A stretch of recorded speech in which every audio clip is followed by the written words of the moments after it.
Well, everything we've done has been very visual, and that's why they call it Visual Basic. Be able to drag and drop controls onto a form, set a few properties, and presto, you've got an application going.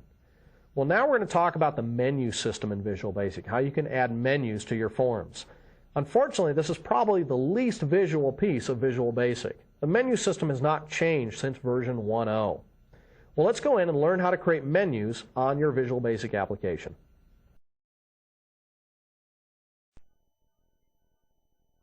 Well, you know how a menu system usually appears right below the title of a particular window. So we're going to add a menu area in here. Now, you don't actually have to grow your form, since when you add a menu, it will actually grow the form for you. We can view the menu editor by selecting this icon right here under this third toolbar over. We click on Menu Editor. And this menu editor comes up. And as I said, this is not very visual. It's just going to be a lot of typing.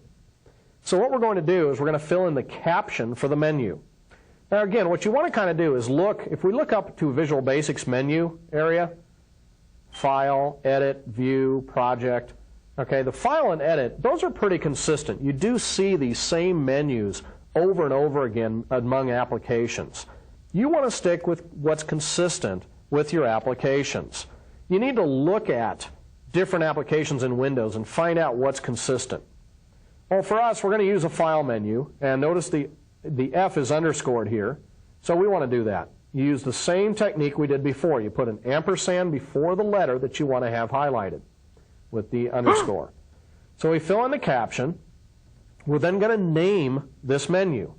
And names typically start out with a prefix of MNU file, we'll call it.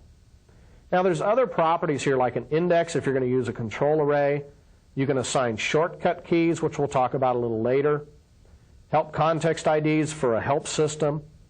Negotiate position has to do with automation with other Office products and how things actually come into your Visual Basic application.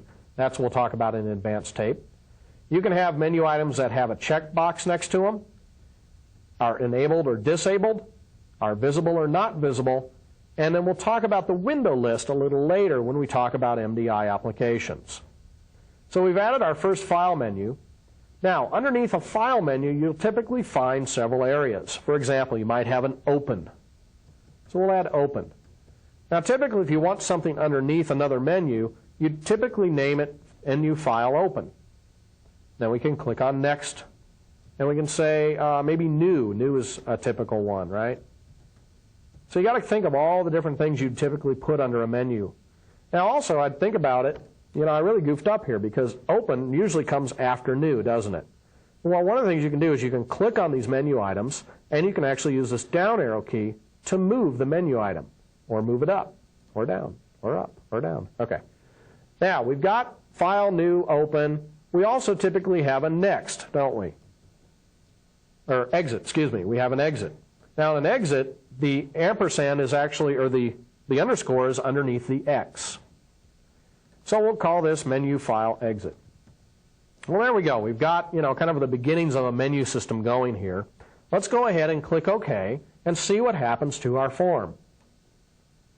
Well, that isn't what I wanted at all, was it? I really wanted the new and the open and the exit to be underneath the file menu as a pull down.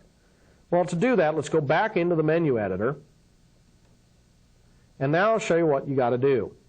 You are going to be clicking on each of these, and you want to make them sub-items of file. So click on New and indent it using this right arrow. You see it puts a little group of periods before this, or dashes. That means that this file menu is a top level, and these guys are the ones underneath it. Let's go ahead and click OK, and there we go. That's a little bit better now. Now we've got these items underneath the file menu. So we've got a good start on our menu system. Now, obviously, we need to continue this, so we'll go back into the menu editor. And let's go ahead and add another one on, and we'll call it the Edit menu. Menu Edit. Click on Next, and this time go ahead and click the right arrow first. That way, you'll be all set to add your next one. And for this, we'll do the cut, copy, and paste routine. So we'll do Menu Edit Cut. Hit Next, and notice it maintains the indentation level for you automatically. Copy, so menu edit copy is the name of this particular menu item, if I can type it in. We'll click next again, and we'll do paste. MNU edit paste. So there we go. Now we've got two top-level menus, each with a subordinate menu underneath it. Click OK, and we should see the two menu items. Well, we're doing pretty good. We've got a good start on things. But again, if we looked at like Visual Basics menu up here, you'll see that there are other items that appear here. For example, there's hotkeys out here. There's also a separator bar. See this right in here? That's a separator that separates. So you can group menu items together. Also, you'll find things like under Edit, you'll find that there are even submenus. So we need to be able to add these things. And notice there's a little right arrow there. Okay, that little arrow key that appears there. So let's see how this all works in VB.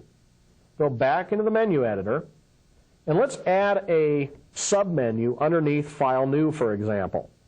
So what I'm going to do is I'm going to click on Open, and I'm going to hit Insert. And this will open up a space between New and Open. Then I'm going to hit the right arrow key again so that we can indent. And let's just add, let's see, New Folder, how about? MNU, File, New Folder. So the names can get quite long here. In this case, a lot of people will actually start abbreviating these. Instead of File New, they might do FN Folder. And that's, perfectly acceptable. The idea is pick a standard and stay with it. Now you might want to do an insert, and besides inserting a folder, you might want to insert a file, for example. MNU FN file. And again, you want to make sure that you have different values with the underline because those are used as hotkeys. So we have file and folder now. And if you wanted to move these around, you could use your up and down arrow keys. We click on OK. And now under File, you'll see the right arrow appears automatically, and there is now our flyout menu. So we've got a menu, top-level menu area. We've got drop-downs, and then we have the flyouts. And all of this is just built in. You just don't really need to program anything. It's just part of the menu system.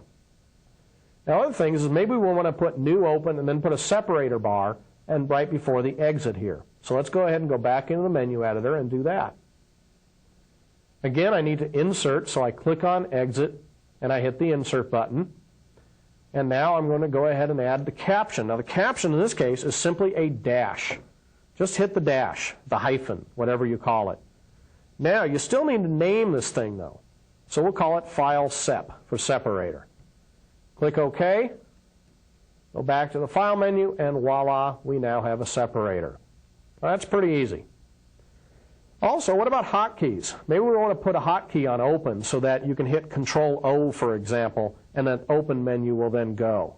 Again, go back into the menu editor, click on Open, and then choose from this drop-down list here, this combo box, and we'll choose Control-O.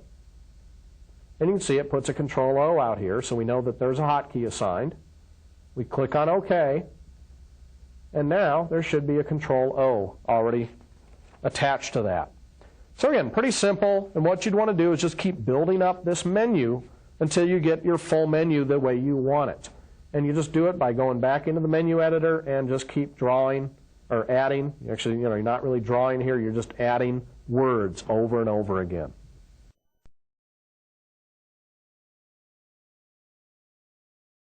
Well, congratulations. You got a pretty good user interface going here. Hopefully you've been following along as I do this, or you're following the keynotes with the step-by-step instructions that I've written down there for you. We haven't written any code yet, but that's fine. We'll do that later. For now, let's go ahead and create an executable file just so you can learn how to create an exe so you can run this without even having the Visual Basic Design environment open. To make an executable file from this project that you have going here, just select File, and then Make, and it'll have your project name, .exe. And this will bring up another dialog box where you can specify where you want to store this executable file. Now, you do have options that you can do here. If you click down here on the options, it'll actually bring up your project properties window. When I click on this is that same window we saw before, except it only has two versions here, Make and Compile. The make has all this stuff that we talked about. The compile actually says whether you want to compile to P code or to native code. And we'll talk more about the options there a little later. Okay, but for now, let's just go ahead and click OK to accept this. And then we'll click on OK to actually accept the employeeinfo.exe. And that's it. Visual Basic has now created this executable file. Let's go ahead and close down Visual Basic now. I'll just go ahead and minimize it, but it's the same, we can just close it down. We've now got Explorer up here. So let's go up and find this employee directory. Remember, I created an employee directory. And over here, you will find a VBP, and we would have our form file here. Mine doesn't show up because I was actually bringing in a sample, okay? But you will have your employee.frm file here. And look at here, there is our executable file that's ready to be run. Now I can just double-click on this employeeinfo.exe, and up comes our application, just like we saw before.